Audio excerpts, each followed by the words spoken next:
So, in the second lecture of Unit 4, we will talk about the immediate causes of the Civil War and the Civil War itself. And the Civil War is almost a misnomer. It was not civil, and it could almost, and while it was a war, it was also arguably a revolution.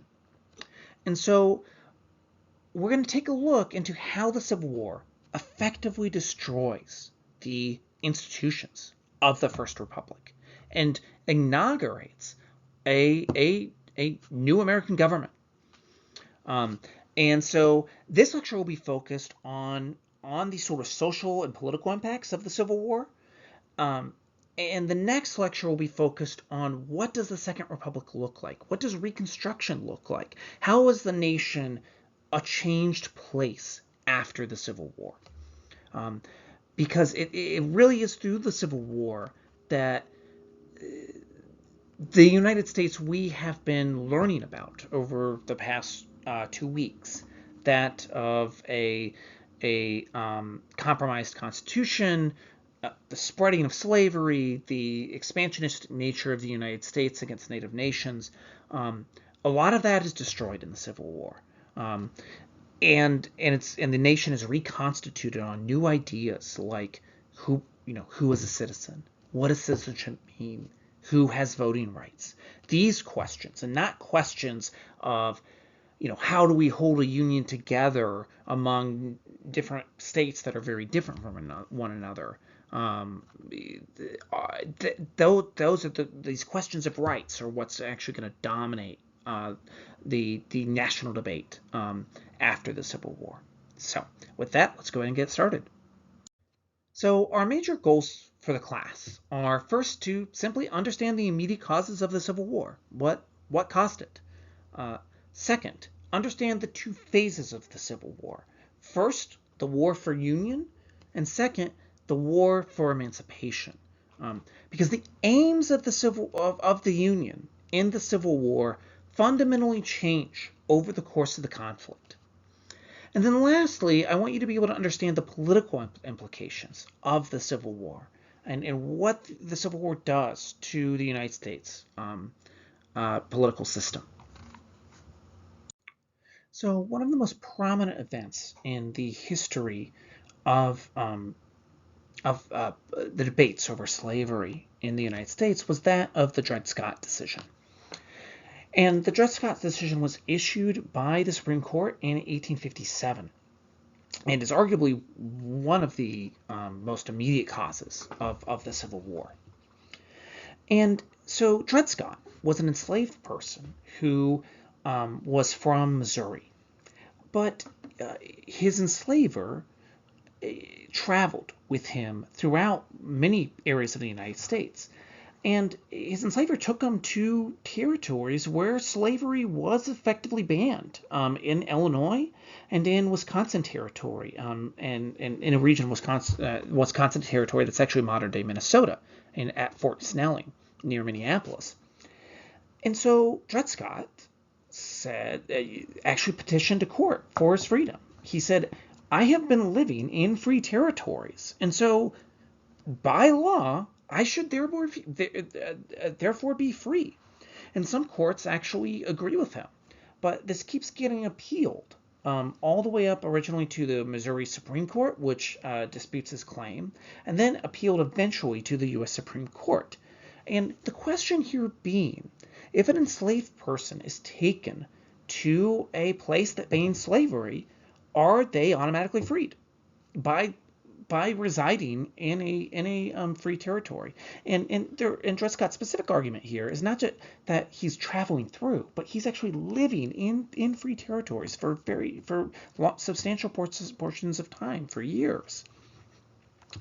And the Supreme Court sort of considers this decision and is even actually lobbied by the current president, President Buchanan, who really, the only reason you really need to know about him is he's a pro-slavery a northern politician from Pennsylvania, who actually sort of lobbies the Chief Justice Roger B. Taney to issue an incredibly radical pro-slavery ruling.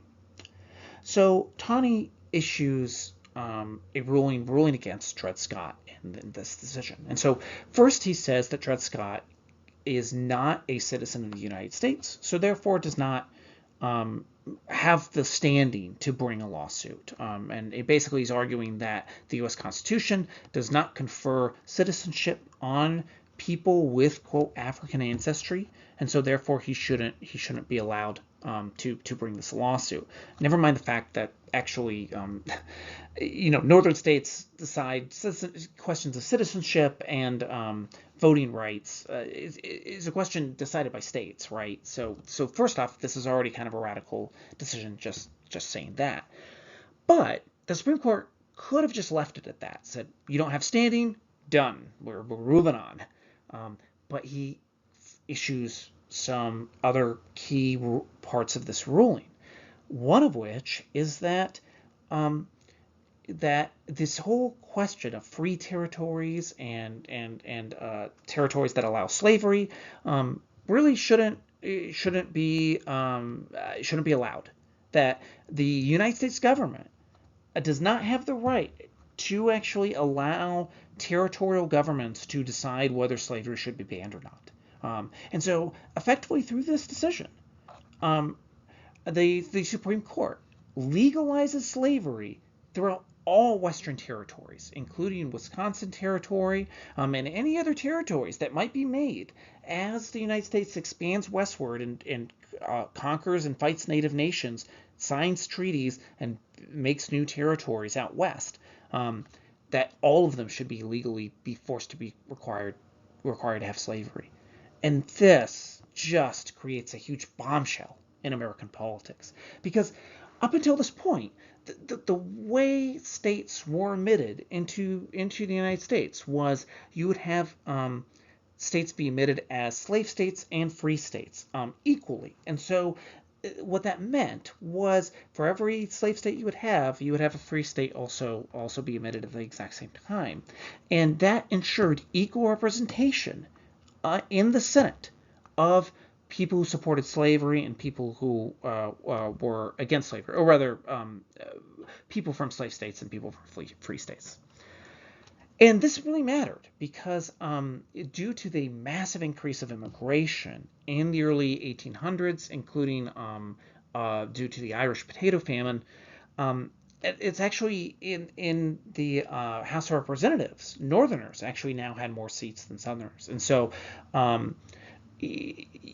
white Southern politicians needed the Senate to continue to be a bulwark for slavery.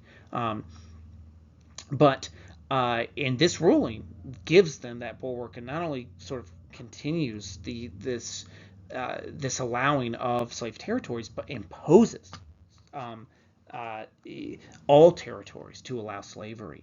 And this outrages a bunch of Northerners because they had already seen in the Compromise of 1850, as we discussed, this Fugitive Slave Act passed where effectively Southern politicians were forcing their views of slavery onto northern communities in a very sort of radical way where U.S. Marshals are showing up and kidnapping your neighbors, right? And now so white Northerners were like, and now you're saying that slavery has to be expanded westward?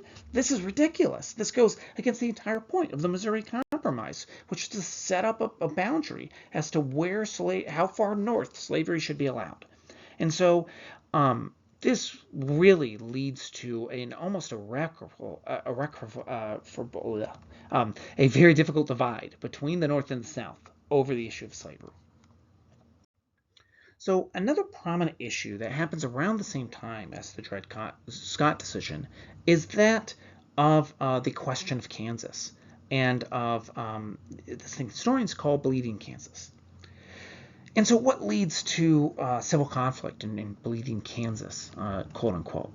Well, in the mid 1850s, there is a discussion over whether to admit Kansas and Nebraska as free states or slave states. And according to the Missouri Compromise, Kansas should be admitted as a free state. It is above the line that was drawn that made Missouri an exception to that 36 by 30 latitude line. So by sort of definition, Kansas and Nebraska should be both admitted as free states. But again, this actually upsets that Senate balance that I was just mentioning. And so some northern politicians who are Democrats and are a part of this political party that publicly supports slavery try to find some compromises that can work that will make pro-slavery politicians happy.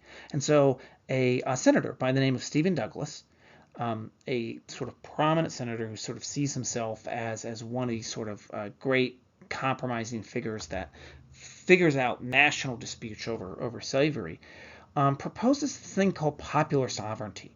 And he argues that, well, why not just let people in the territories decide whether they're going to support slavery or not, right? Like, why should the federal government have to make this decision? Just have settlers in these territories make this decision. And so as people have moved west from Missouri, they've moved into Kansas and Nebraska territory. And they've started to set up farms. And so Douglas is like, well, just have them vote. So this idea of popular sovereignty gets put into the Kansas and Nebraska Act, which allows the Kansas and Nebraska to vote whether they are going to come into the United States as a state that allows slavery or that will ban slavery. And on paper, this seems like a completely reasonable idea, right? Increases democratic participation, hooray. In reality, it turns out to be a disaster. And it turns out to be a disaster because at this point in the mid-1850s, slavery is an incredibly contentious issue that Americans greatly disagree on. And so what you begin to see are white Northerners and white Southerners both flooding into Kansas to try to influence the vote over whether Kansas is going to be admitted as a slave state or free state. And overall, in terms of the number of permanent settlers in Kansas, it probably would have been supportive of banning slavery. It would have been admitted as a free state according to the rules.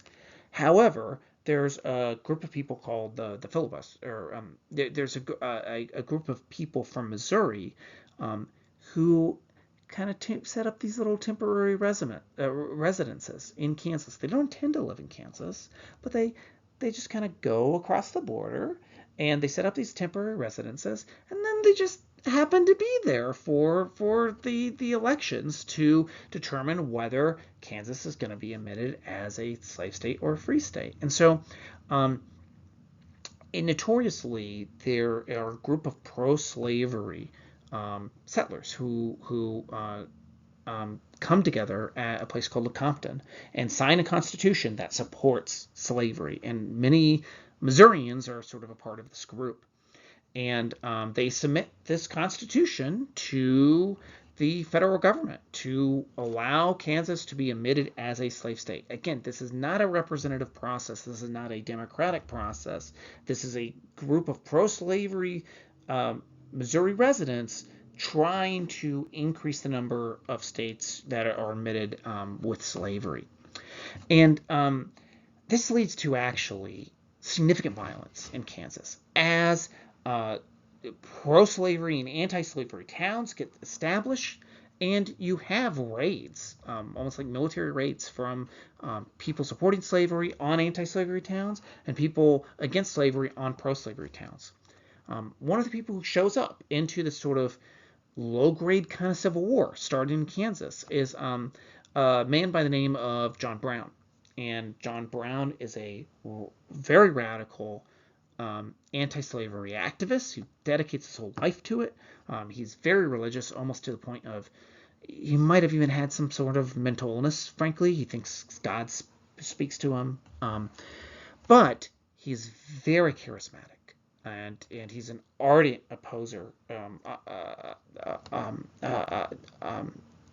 a sort of ardent, sort of militant against slavery, and he supports radical equality. He regularly, dines with African Americans. He, for the most part, from what people have said about him, he really does treat everyone equally, and strongly supports civil rights as well. And Frederick Douglass, in fact, knows John Brown, and considers him an ally. Um, so John Brown goes to Kansas, moves his whole family there, advocates for Kansas becoming a state without slavery, and actively um, participates in violent conflicts in Kansas. In one particular notorious episode, he shows up at a house of a prominent supporter of slavery in Kansas, and he actually him and his sons show up with broadswords and murder the entire family in the middle of the night. And so this is the sort of violence that sort of takes hold in Kansas territory. And so during this violence, as I was saying, a group of pro-slavery people in Kansas draft the Lecompton Constitution, send that to the United States. President James Buchanan, who was a Democrat who supports slavery, in a very controversial move, accepts the Lecompton Constitution, and starts and declares that Kansas should be a state with slavery. And even though the Congress doesn't necessarily agree with him and doesn't admit Kansas as a slave state, this is an incredible provocative action that enrages white Northerners, saying this was not a fair vote. People from Missouri were voting on this Constitution, and if Kansas actually had a fair vote, they would have supported a Constitution that went against slavery. And so this sort of unilateral acceptance of the Lecompton Constitution, or embrace of the Lecompton Constitution by Buchanan, just really brings the country even closer to civil war. So if the Lecompton Constitution in Bleeding Kansas and Dred Scott helped to further radicalize the white Northern public against the institution of slavery, Harper's Ferry does the same thing for the white Southern public. So John Brown, that activist who I talked about in the previous slide, says now's the time to start an armed insurrection for freedom in the U.S. South. And so he drafts up plans to lead an army into the South and essentially begin a slave rebellion, kind of like the slave rebellion that led to the Haitian Revolution, kind of like Nat Turner's rebellion in Virginia several decades earlier. And so John Brown shows up in Harper's Ferry, and at Harper's Ferry there's actually a prominent there's a large armory, and his goal is to seize the armory, grab weapons and munitions, and distribute them to slaves in the area and start an armed rebellion. And he sort of imagines that he's going to show up there, get a lot of guns, and essentially this is going to start a spontaneous uprising in modern day West Virginia, which was a part of Virginia at the time. And then this uprising will spread throughout the entire South, leading to a final armed conflict that will end slavery in the United States. And so John Brown, again, shows up with his armory in Harper's Ferry, successfully takes it over with his sons and a few other allies, a group of around 20 or so people, and sort of announces, the slave rebellion has begun. Come, get your weapons and rise up against enslavers. predictably does not go well. Because again, slavery is a very violent institution. If you participate in a slave rebellion and it fails, you're dead. You will be executed by the government, as what happened to Nat Turner during his rebellion in Virginia. So, no sort of, I'm not gonna say rational person, but if you are sort of weighing risks, your average person is not going to risk that. And so, you know, John Brown sends out his calls. People don't show up, and people don't show up because slavery is such an oppressive and violent institution, that many people don't think that they're going to survive this, right? And so in some ways, John Brown's idea is sort of very naive. So this force is besieged by Virginia militias, including by Robert E. Lee, the future leader of the Confederate armies.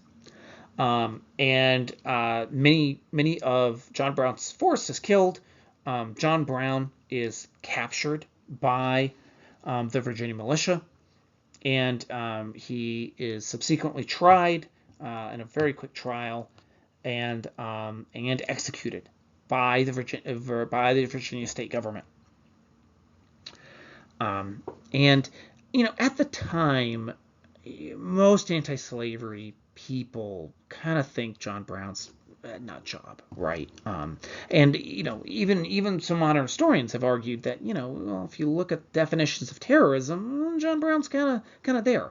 But his goals are to end slavery, and he believed that the only way to do that is through a violent uprising, and so he acts on those beliefs, and that leads to really an increased paranoia by white Southerners, because they see some members, it's a minority, but some members of the white Northern Republic kind of valorizing John Brown a little bit.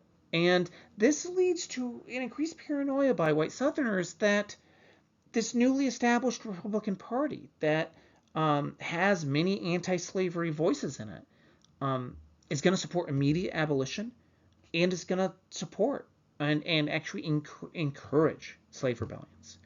And for that, for white Southerners, they see this as a huge threat. They think that white Northerners are going to actively support the uprising of enslaved peoples who will then come and murder them in their sleep.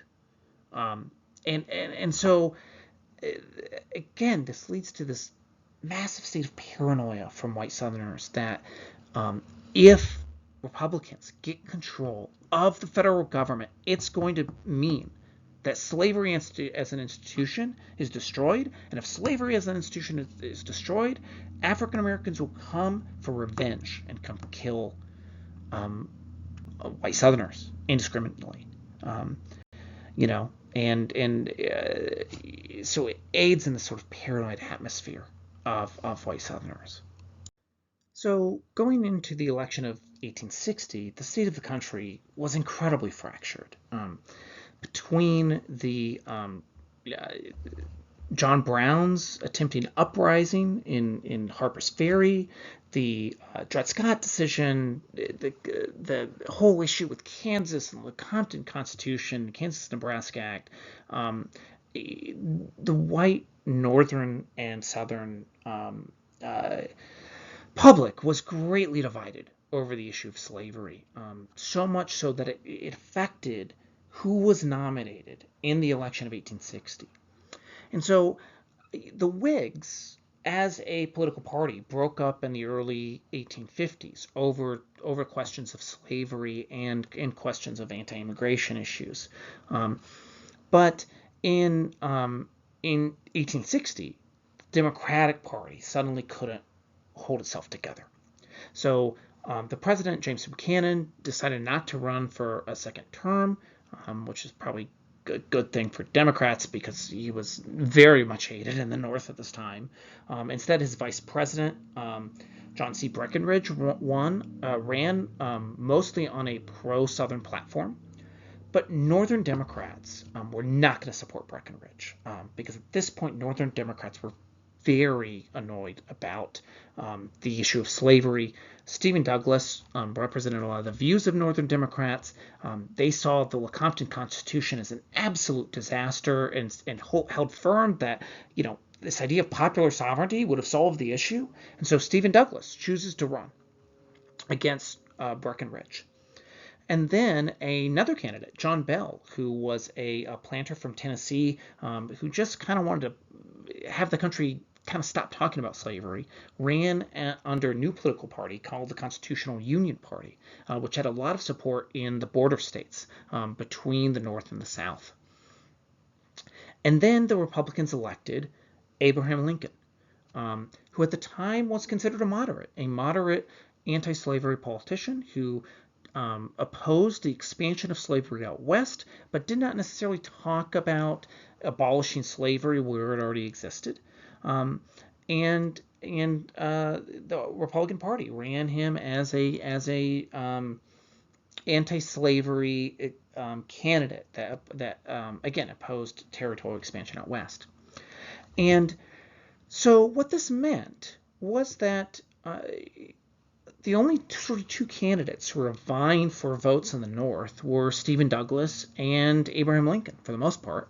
And Abraham Lincoln, as the Republican Party candidate, especially after Dred Scott and the Lecompton Constitution, was able to really monopolize a lot of the votes in the North. And so Abraham Lincoln successfully wins the vast majority of the northern states.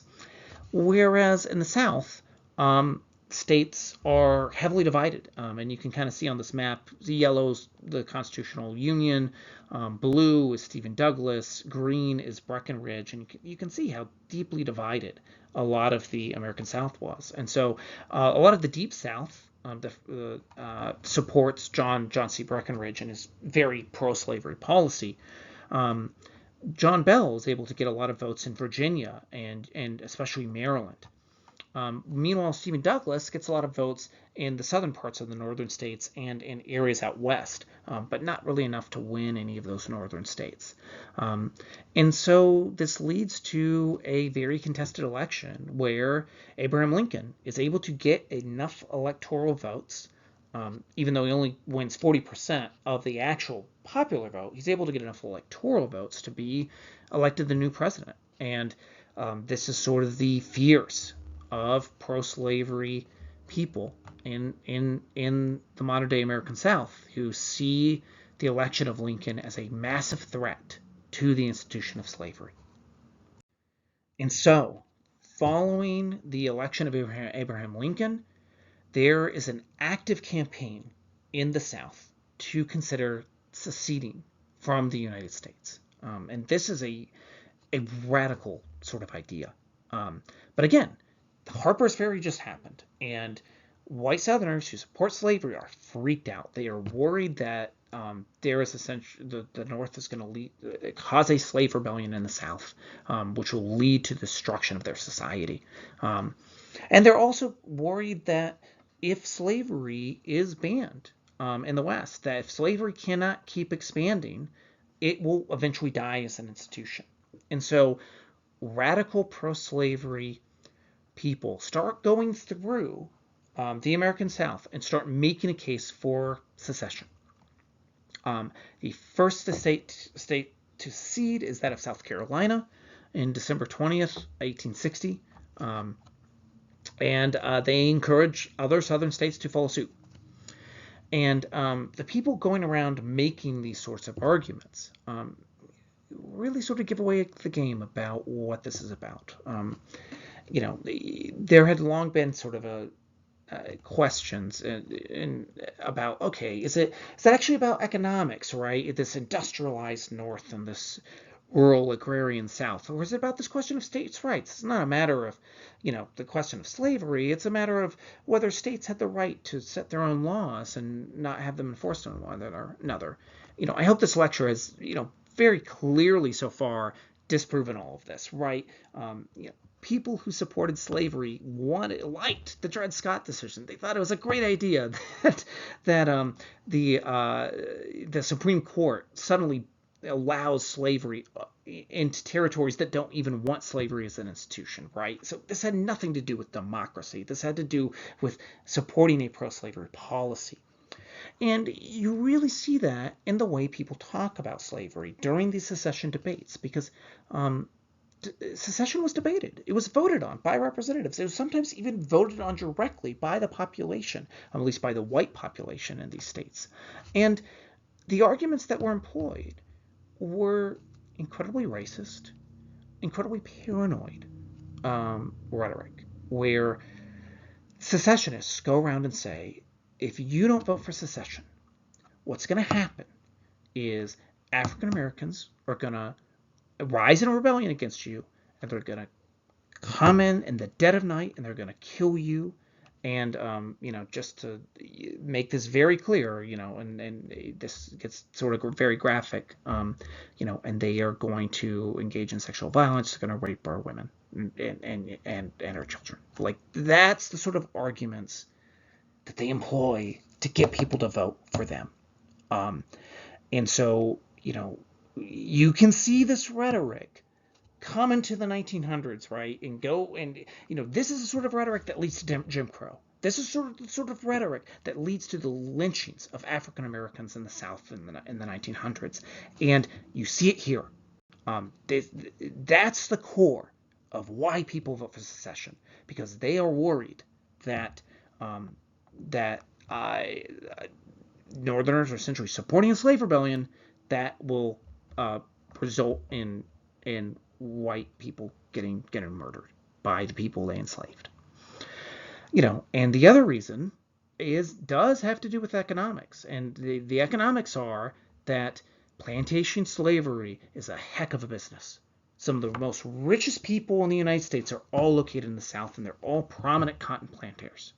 And they are making money, huge amounts of money, through the institution of slavery. It's incredibly profitable. And white elite politicians and elite planters know if slavery is abolished, they will be ruined. And the economies of these southern states that are so heavily invested in the exportation of slavery to Great Britain and to France and Europe are suddenly going to go under. And so it's this combination of economic incentives and massive fear of social violence and revenge that leads to secession being adopted by the majority of the deep South in 1860 and early 1861. And it's worth mentioning, this is before Abraham Lincoln even takes office. So, nowadays we have presidents who take office in January after an election in November. Back then, presidents might not take office until late March, early April. So this is all happening while James Buchanan still has the presidency. They haven't even seen what Lincoln's going to do as president, and they're seceding and causing a massive national crisis. Again, to support slavery as an institution. However, the secessionist movement hits a wall in the early 1861, and after Texas chooses to secede, Arkansas, Tennessee, North Carolina, and Virginia, not to mention Missouri, Kentucky, Maryland, and Delaware, all places where slavery is legal, they stop and they wait and they see what's going to happen. And at this moment, you have a big crisis as there is a South Carolina force that chooses to fire and to start a conflict by shooting and trying to take Fort Sumter. And Fort Sumter is a naval fort that is on basically off the coast of Charleston, and it was still controlled by federal forces. It was not taken over by South Carolina when South Carolina seceded. And so there's this sort of big standoff as to whether who's essentially going to fire the first shot. And Fort Sumter is reinforced with arms and ammunition, And that leads to South Carolina firing on the fort and eventually taking it. And so in this case, it's the states that seceded that start this war by attacking Fort Sumter. And at that point, there is a big push for secession. And so, because at this point, by the time of the firing of Fort Sumter, Abraham Lincoln has taken the presidency, and Abraham Lincoln says, "Okay, we are now in a civil war.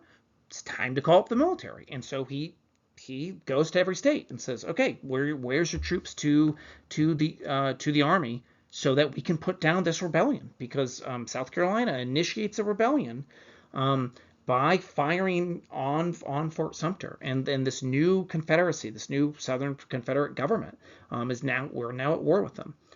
And so instead of agreeing to Lincoln's call for troops, Virginia chooses to secede from the Union.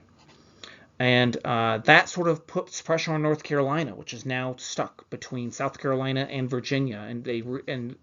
And North Carolina realizes that if they don't also secede, they are now going to be sort of in the middle of this conflict. And so North Carolina secedes, Tennessee, and then Arkansas, North Carolina, and Tennessee all choose to secede. And these were all societies which had around 30% of their population involved in slavery. Arkansas and Tennessee are more sort of invested in the cotton than North Carolina and Virginia are, but still a substantial portion of their economies are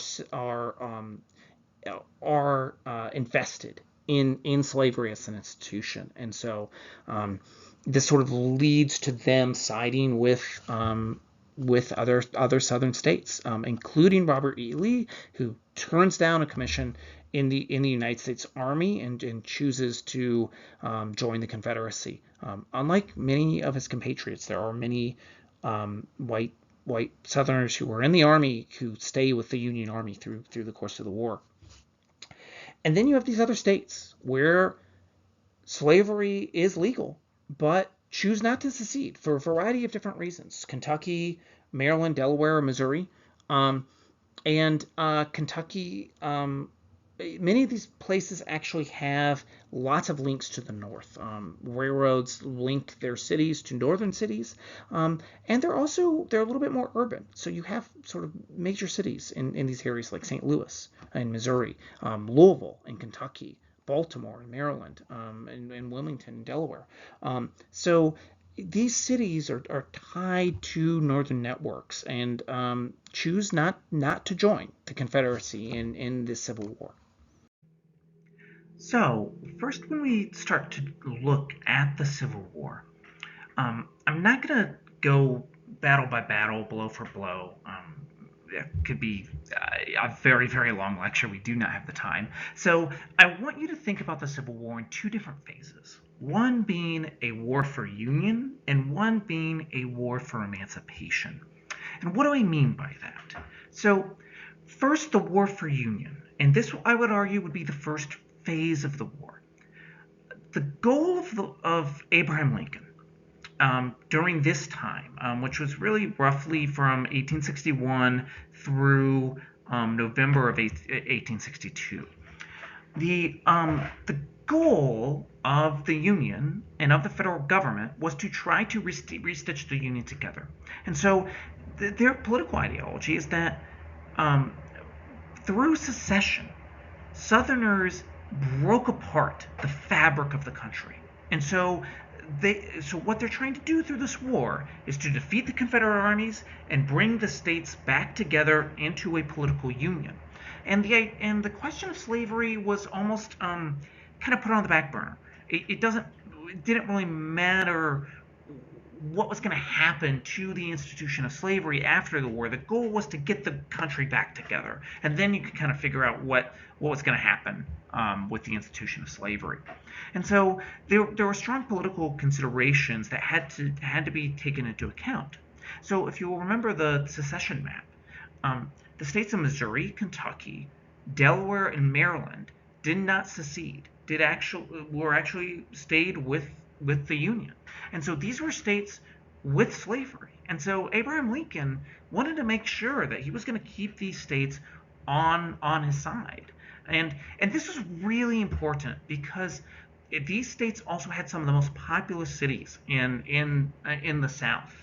So Louisville, Kentucky, St. Louis, Missouri, Baltimore, Maryland, Wilmington, Delaware. These were all important cities that had large factories that were very important for the war effort, for the Northern war effort. And so if they lost these states, it would make it much harder for the Union to win the Civil War. And so part of the idea of keeping the border states loyal is not threatening the institution of slavery in these states.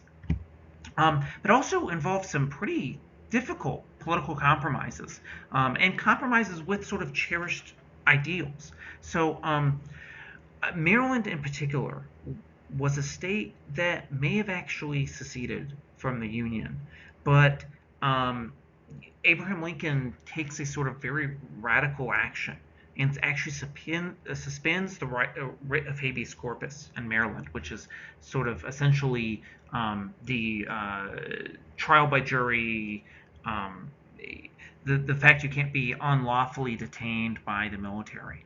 And so the Union Army makes sure to hold on to Maryland and to actually force that Maryland would not secede and join the South.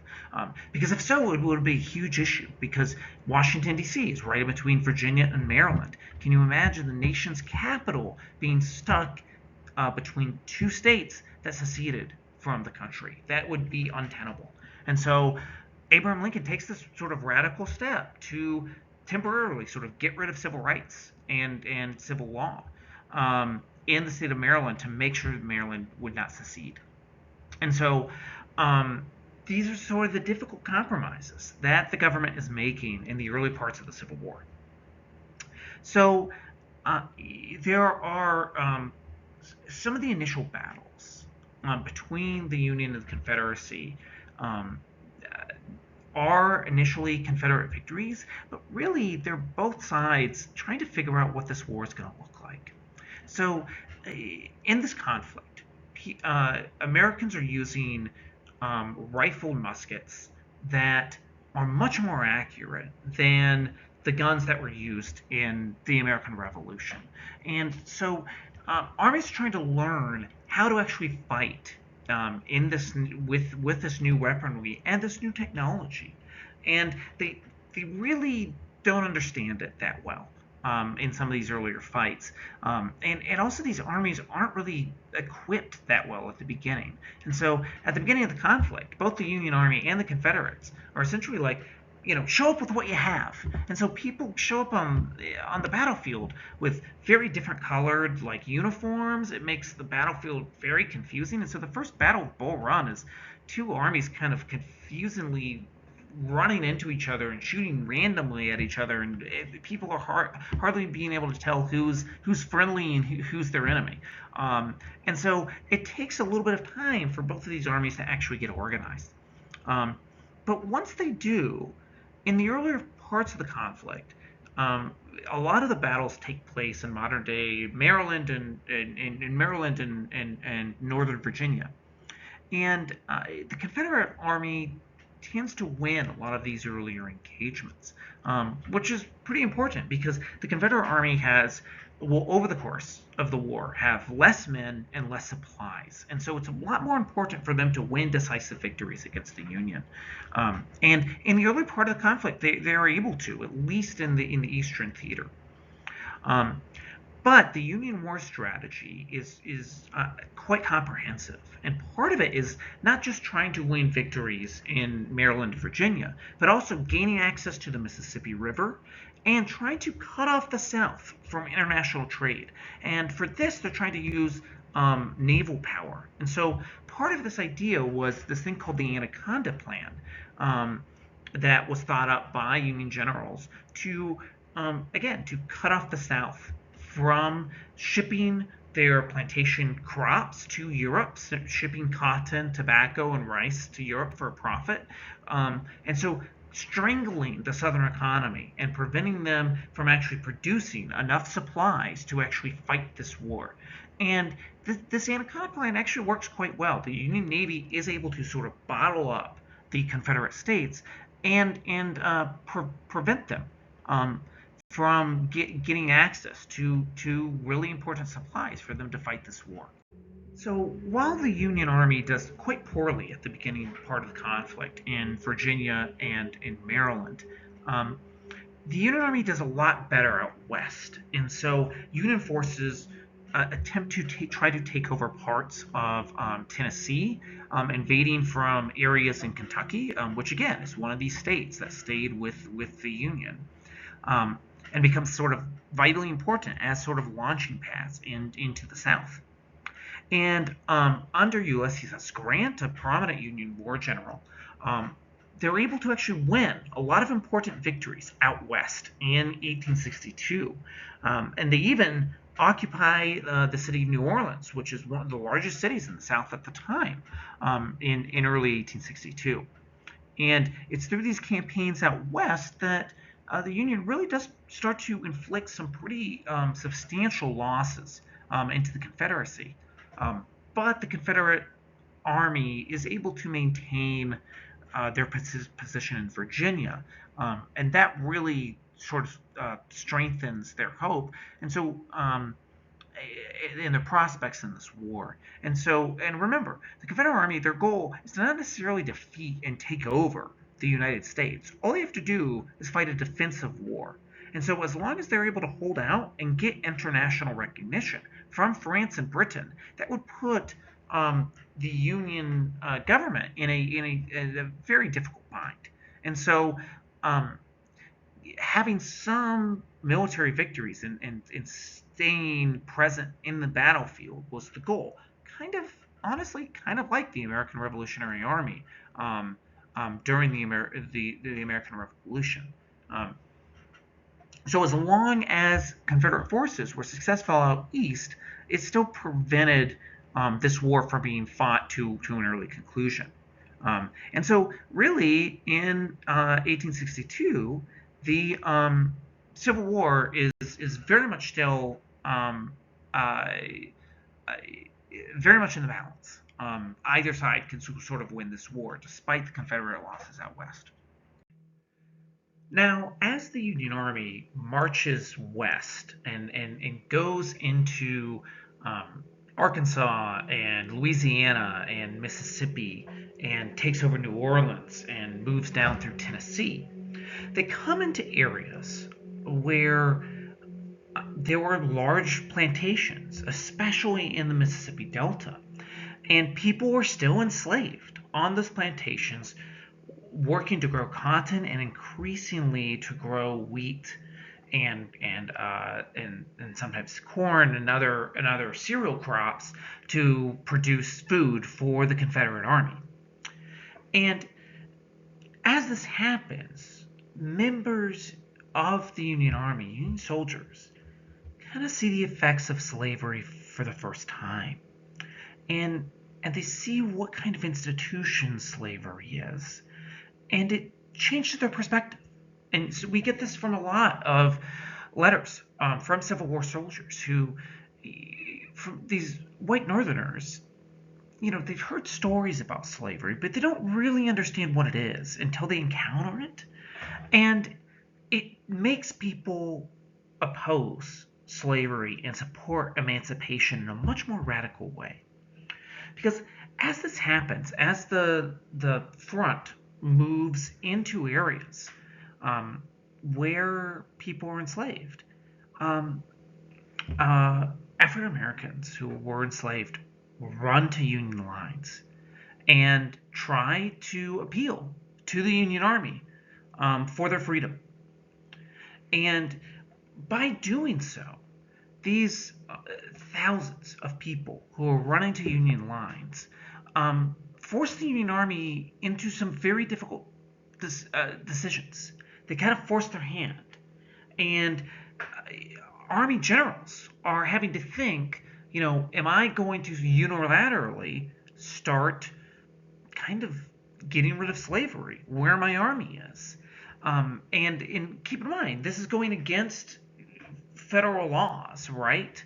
Um, and would also make border states very angry because remember, Kentucky, Missouri, um, Maryland, and Delaware still have slavery in their states, and the official position of the federal government is that this is not a war for slavery, this for emancipation. This is a war for union, and they're saying that don't worry, like slavery as an institution is not going to be affected, but the simple presence of the Union Army in in these southern states starts dissolving and breaking down the institution of slavery as people essentially free themselves. And so one Union general responds in a very interesting way. So, according to the Confederacy, and according to those border states, they say that people who are enslaved are effectively property. And so, they financially and legally are the same as, cows or horses or something like that. And this is, of course, very dehumanizing, but the legal consequences of this are very important. And so, the Union Army, as it marches through parts of the American South, take food and materials as they need in order to strengthen and feed the army, right? So they go to a southern plantation and they confiscate food for their army if they need it. And sometimes this is frowned upon, but it's a very common thing in war. And so often they'll call this contraband, right? And so Butler realized that using this sort of legal theory of how slaves in society were codified as property, using that as sort of a legal justification, Butler says, well, okay, if people are coming to the Union Army fleeing from slavery and freeing themselves from slavery, he says, how can why should I rather send them back to their enslavers, where they will work on fields producing food for the Confederate Army, the army that the Union Army is trying to fight. And Butler says this is ridiculous. And so he uses the legal theory of contraband and the legal theory of, saying it's okay in wartime for an army to take control of property, and says, okay, well, if you're going to call people who are enslaved property, then, why should the Union Army be forced to return people back into slavery? And so Butler says, no, I'm not going to do this. And he uses that legal justification to allow African Americans to escape to his lines and his army camps. And people who freed themselves begin working as cooks and as aides in the camp for the Union Army, and they effectively are freed because the Union Army is there. And so this leads to more and more people, tens of thousands, running to Union lines for their freedom. So wherever the army shows up in the South, people are freed. And as the war continues, there's increasing talk that the government should formally legalize this, and that it shouldn't just occur ad hoc from certain Union generals, but it should be Union Army policy to actually emancipate people in areas of the Confederacy that they are occupying. And so after the Battle of Antietam, which was Lincoln claims as a victory, it's not exactly a victory, but it's a large enough victory for Lincoln to have the political capital to essentially make this proclamation. So after Antietam, Abraham Lincoln issues the Emancipation Proclamation after a month or two of delay, and he in the Emancipation Proclamation, specifically what it does is it frees anyone who's enslaved in areas that the Union Army occupies in the Confederacy. And so that's a key point. It does not end slavery in Missouri, Kentucky, Maryland, and Delaware. Lincoln's still worried about making sure these states stay with the Union, but it does effectively end slavery in large parts of Arkansas, large parts of Tennessee, in parts of Louisiana, and in Mississippi. And so with that, what this means is that as the Union Army starts taking over parts of the Confederacy, it effectively legalizes this policy of allowing people to escape to Union lines. And so suddenly, by 1863, 1864, slavery as an institution starts to disintegrate. Because as the Union Army marches through the Mississippi Delta, people run to Union lines, and most of the soldiers, most of the men in the Confederacy are fighting on the front, right? And so they're not as many sort of slave patrols. There isn't as many people watching for people fleeing slavery, and so people are able to escape and people are able to free themselves. And it's really important to mention that this is all started because enslaved people took the risk to flee to Union lines in the first place. Without the Union Army being forced to make that sort of decision, the Emancipation Proclamation doesn't come to pass. It is the pressure that enslaved peoples themselves put on the Union, just like enslaved peoples put pressure on the white Northern public by trying to escape to Canada through the Underground Railroad. It's that bottom-up sort of pressure that leads to political change and convinces people like Abraham Lincoln to issue the Emancipation Proclamation. And so this war for union kind of starts to turn into a war of emancipation. And it goes even further than simply trying to end slavery. As the war goes on, the Union increasingly needs more and more men to fill the ranks as people are killed in this very bloody conflict where hundreds of thousands of Americans are killed. And so they tried to institute a few drafts. Some of their drafts go poorly. There's in one particular case, they attempt to draft people out of New York City, which is not very supportive of the war effort, and it actually leads to a massive draft riot where very racist people in New York go around and start killing African Americans who are living in New York City because they see African Americans as the source of this civil war, and it effectively, this draft riot turns into a race riot, and so there's significant pressure on the Union Army as they struggle to actually successfully draft people into the army.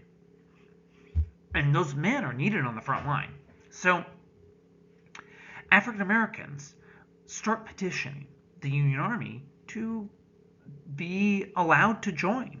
And for African Americans, this war is a fight for freedom. This is a fight for not only ending slavery, but also a fight for their civil rights in the North.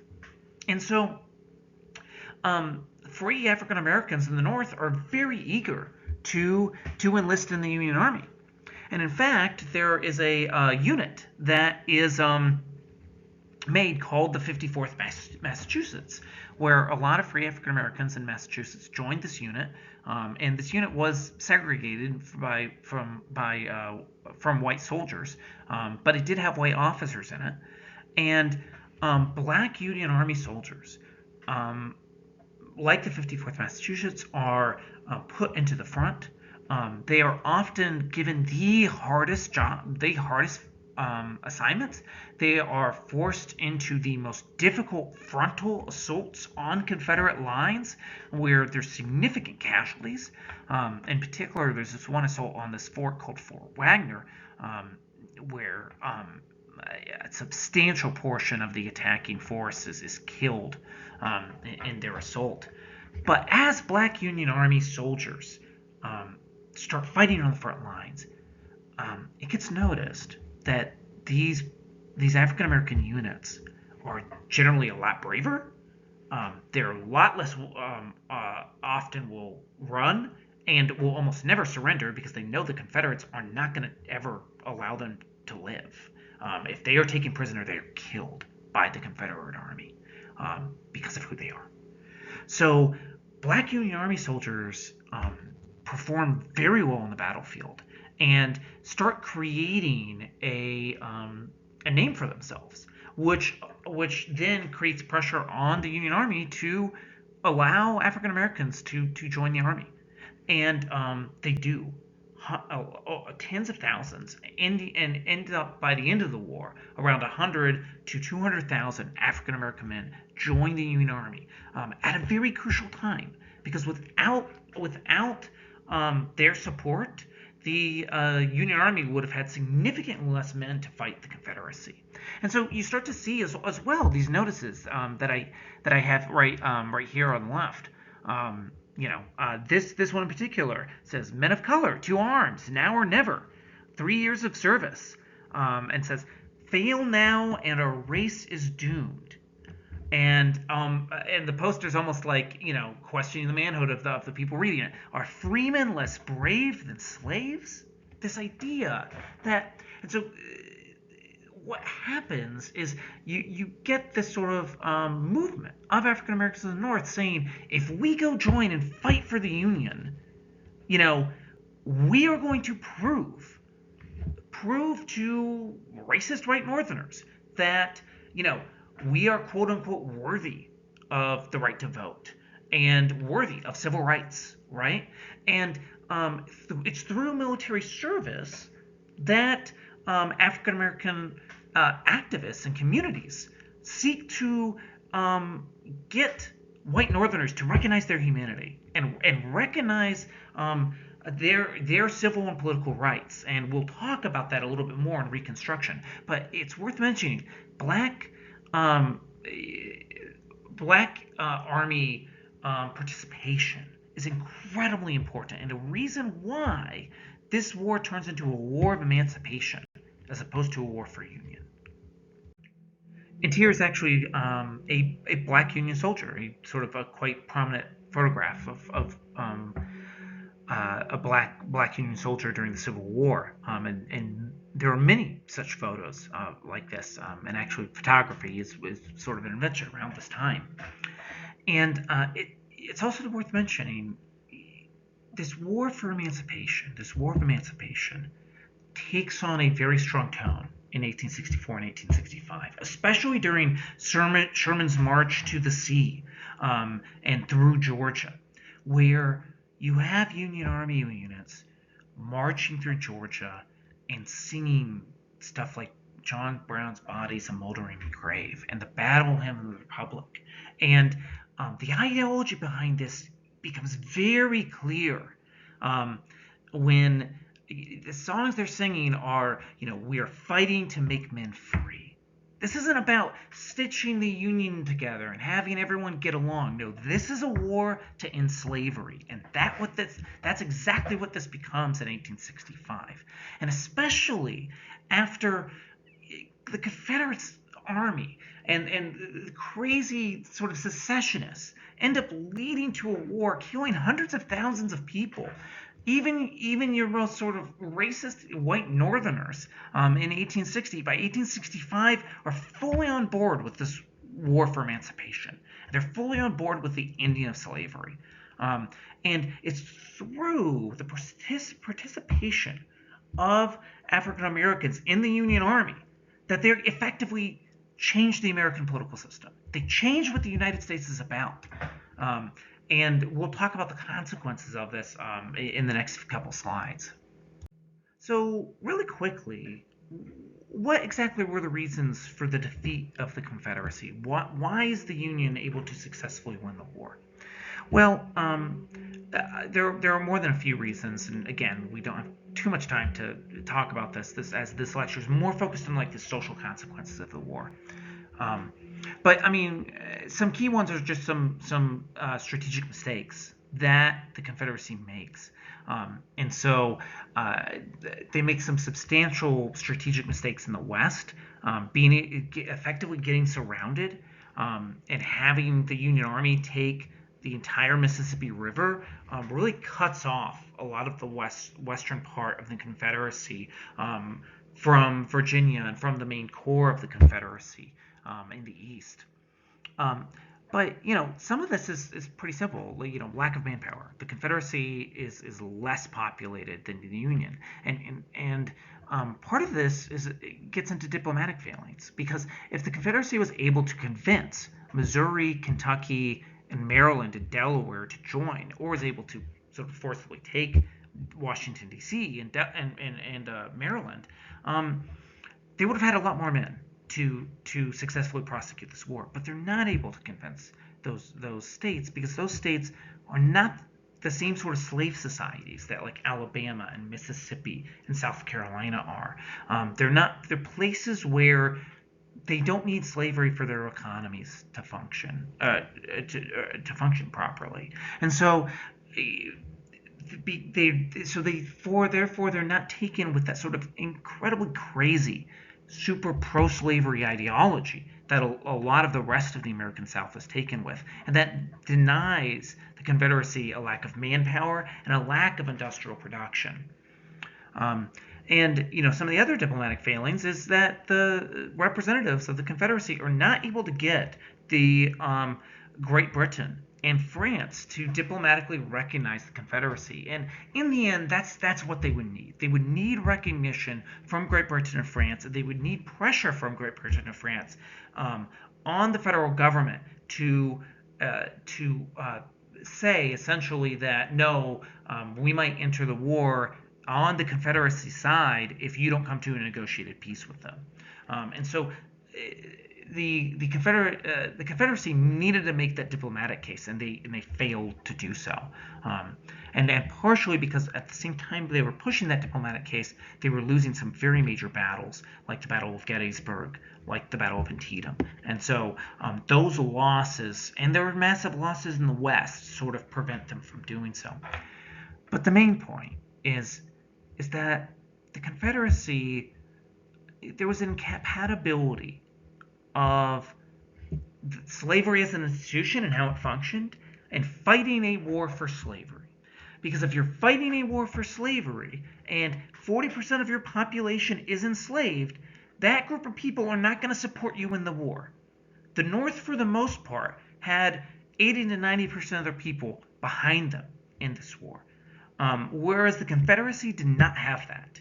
And that was a major problem because as enslaved peoples escape and run to the Union lines for freedom, they were also weakening the Confederacy cause because there was less food production, there was less industrial production, and so every single time the Union moves further into Confederate territory, then not only are sort of gaining land militarily, but they're also gaining land economically against the Confederacy. And so fighting a war for slavery gives you a massive strategic vulnerability, and the Confederacy is never able to sort of figure out how to fix that. And there's even some at the end of the war, there's some Confederate officials who are like, let us promise enslaved people freedom for fighting for the Confederacy. And a lot of political leaders in the Confederacy are like, what the heck are you talking about? The entire reason why we're going to war is because we want to enslave people. Why would we free them? That's it. It makes the whole point useless. And so the Confederacy never allows African Americans to actually fight in the Confederate Army. And that's one of the reasons they lose the war. Because over 100,000 African American men are fighting for the Union, and that makes a difference. So, what is the consequence of all of this?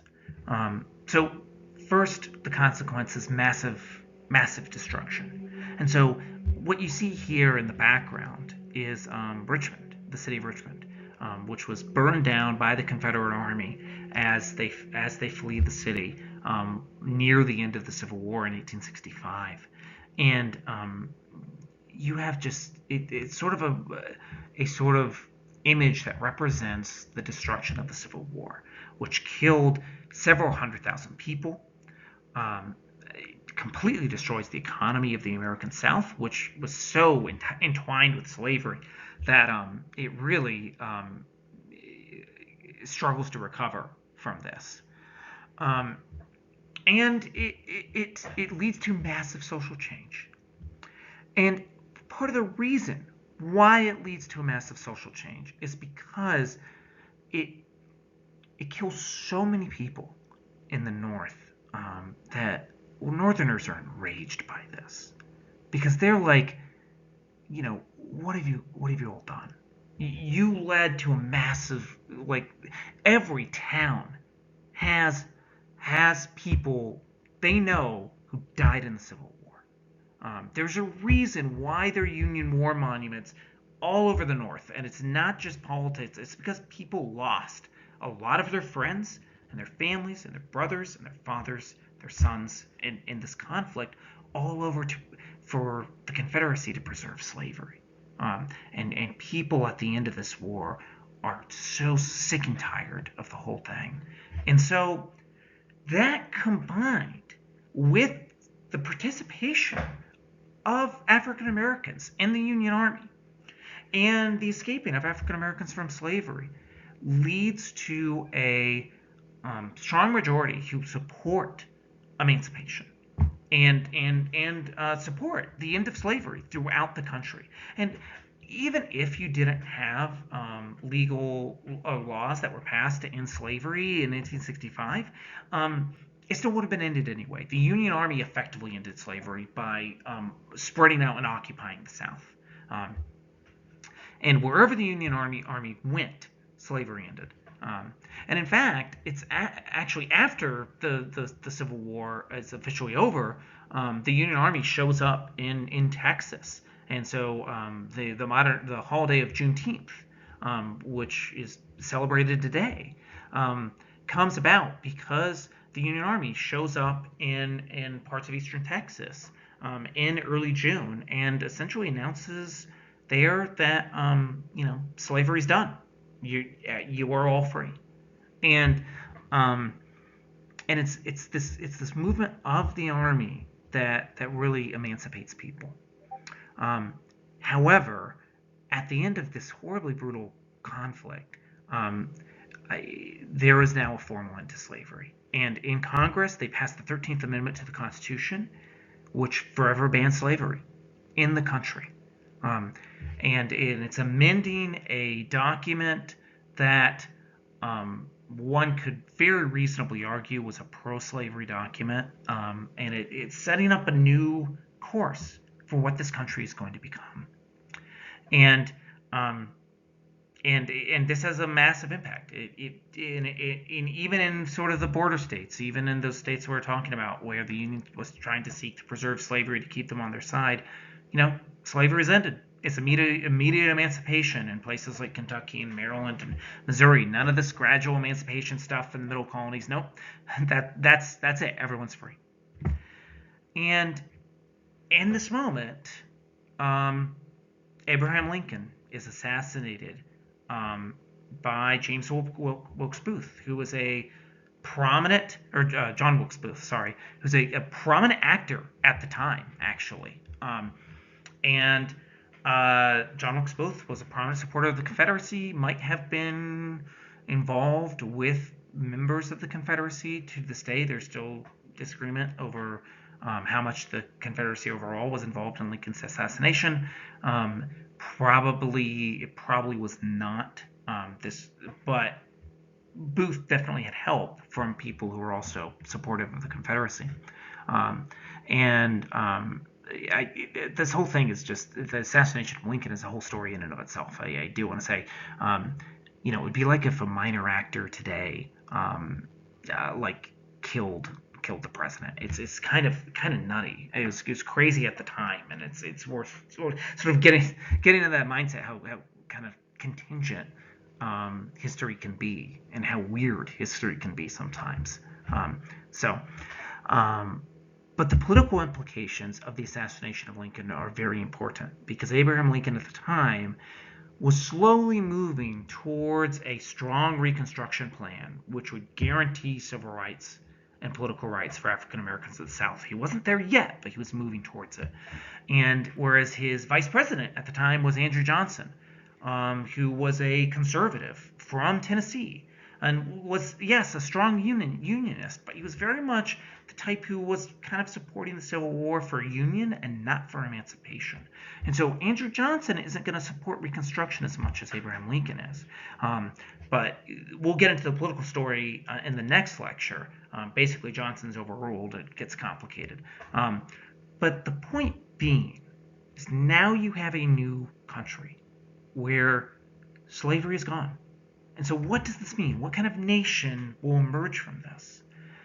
And I think it's really important to start thinking about the Civil War as kind of a second American Revolution, and not as this sort of civil conflict where everything sort of gets stitched back together normally. No, this fundamentally changes how the United States federal government and how people in society view what it means to be an American.